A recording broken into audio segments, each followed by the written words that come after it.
Virtual reality is awesome, and Disney rides are awesome, but we should not be mixing the two. At least not yet. You see, this topic comes from a question from subscriber Mason Valesky. And Mason says, the amusement park industry has been making use of the new VR technology in their parks, especially on roller coasters. With the news that the neighboring SeaWorld will soon add this to their parks, do you believe Disney World will have VR coasters anytime soon? I personally think it would be cool to see this on Space Mountain and Rock and Roller Coaster. It would really make you feel like you're in space or rushing through LA. So, this is something where I'm really torn, because on one hand, I see the potential for technology like this. And Disney being a pioneer when it comes to amusement technology, you can't argue that. They were the company that essentially created the concept of a theme park. It would make perfect sense that they would lead the way with this, or they would dive into this fully. Yet, seeing other companies jump into it, I don't think it's the right time for Disney to get into virtual reality with their roller coasters, and I will tell you why. Now, the way I approached this was on levels. There is the high level, the concept level, so to speak, of is it a good idea to mix VR with roller coasters? And then there's the mid-level, which to me is, can Disney do it well right now with the technology at hand? And then there's the low level, which is, what minor elements of VR are still a problem, beyond the technology that might make it a bad idea. So let's talk about the high level. The concept. When you think about a roller coaster, that is an attraction that has been designed primarily for the physical sensation of movement, right? When you go on a roller coaster, the concept behind it is not so much what you're seeing or what you're hearing or smelling. It really is that sensation of going up the hill, going down the drops, banking left and right and doing loops. Like, that's the core of the experience.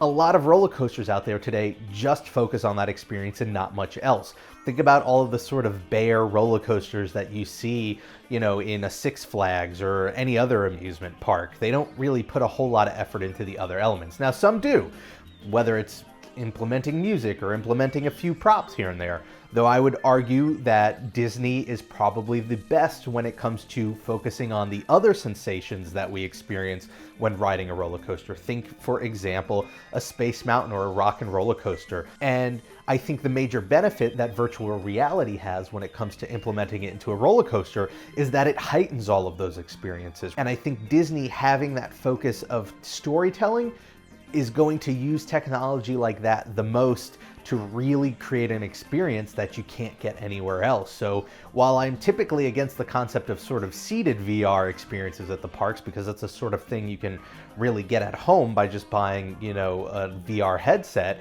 a VR roller coaster is a completely different story, and I think it's a perfect fit for Disney. Now, that said, the technology just isn't there yet, which sounds crazy because some of you are going to go, well, Rob, there are already roller coasters using virtual reality, so clearly the technology is there. But I don't think it is, because I think there's a difference between the technology being there to allow it to happen and the technology being there to allow it to happen well. A lot of the cases of these roller coasters using virtual reality, in fact, I would say most, if not all of the cases, they're using the sort of Samsung Gear VR, which is essentially a mobile phone, a smartphone, set up into a headset that's strapped onto the user. Now, the reason for this is pretty clear. It's a roller coaster. It's a big, fast-moving vehicle. They're not going to strap a bunch of computers to the back of that thing while they're flying around. They need something small and portable and light, and that's exactly what the Gear VR does. However, the problem there is you're using a cell phone. Like, your graphical capabilities are limited to a cell phone. And if you've ever looked at any of the videos of these attractions that are already live and running elsewhere around the world, they don't look very good. They look about as good as a PlayStation 2 game. And I think in today's world, that's just, to me, that doesn't seem acceptable. I'd actually rather take a regular roller coaster than take, something that's using something that looks that bad. It needs to be done well, and I don't think that solution is there yet. And now maybe it's because a lot of these roller coasters are retrofitting themselves with VR, right? They have the roller coaster already. They design the experience to match all the movement, and then they just set up the VR headsets. maybe what we really need to see is a company take the first step of designing from the ground up a VR roller coaster. This means give us roller coasters where the vehicles, like in its internal compartments, house the computer parts needed to use something considerably more powerful than just like a mobile phone. And that kind of comes to the third point I have, which is the sort of lower level of this concept, which is the minor stuff. You know, I've read articles about the implementation of VR in roller coasters, and there are a lot of things that people need to find solutions to before it can work well.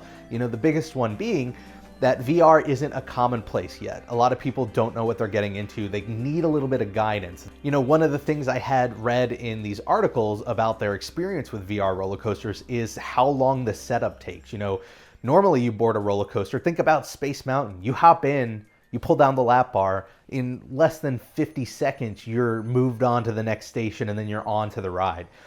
But in this experience, it took them like 10 plus minutes to get everybody seated, to get everything like set up, get them strapped in, get their headsets on, make sure the headsets were calibrated properly, make sure that they were working well, and then you're off. And cool, when it works, that's neat and it works, but Disney is not realistically going to have a roller coaster with a 5 to 10 minute setup time for each car. That's just not realistic.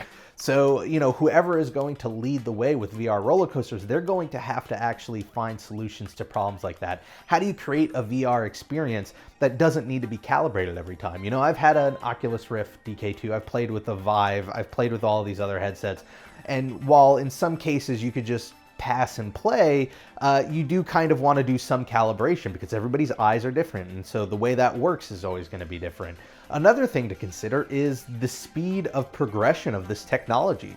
Right now, we're looking at essentially the first wave of this new era of virtual reality, but how long is it going to be until we get a second wave, or a third, or a fourth? What happens when the technology does improve, and now suddenly at home you can buy a better VR headset than that roller coaster has because Disney doesn't want to spend the money to replace all of those headsets every year or two when it improves. You know, that doesn't mean they should never try, but I think we need to see where the industry levels off so that they can realistically know when to expect how often they're going to have to upgrade this technology to keep up. Because again, Disney is all about this high quality entertainment. That said, the benefits are immense. If this works, if people, you know, dive into this, if Disney gets into this and they do it right, it can be amazing. You know, we can see a roller coaster in which the theme can change every couple of months or every year or so, and it can be done cheaply because all they have to do, rather than retheme the entire building, is just retheme the visuals that you see digitally.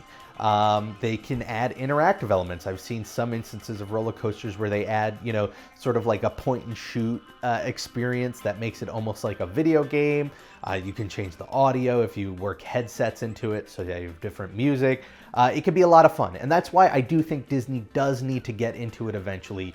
I just don't think right now is the time. Hopefully, behind the scenes, maybe they're working on it. Maybe they can sort of help push virtual reality along to get it to a place where it's worth integrating. But like, if we're talking short term in the next couple of years, I hope we don't see it happen because I have a feeling it won't be as good as it needs to be.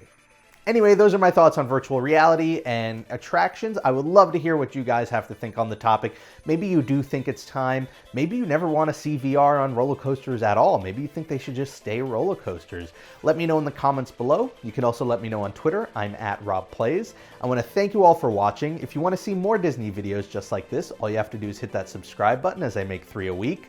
Have a great week, and I'll see you next time. Bye.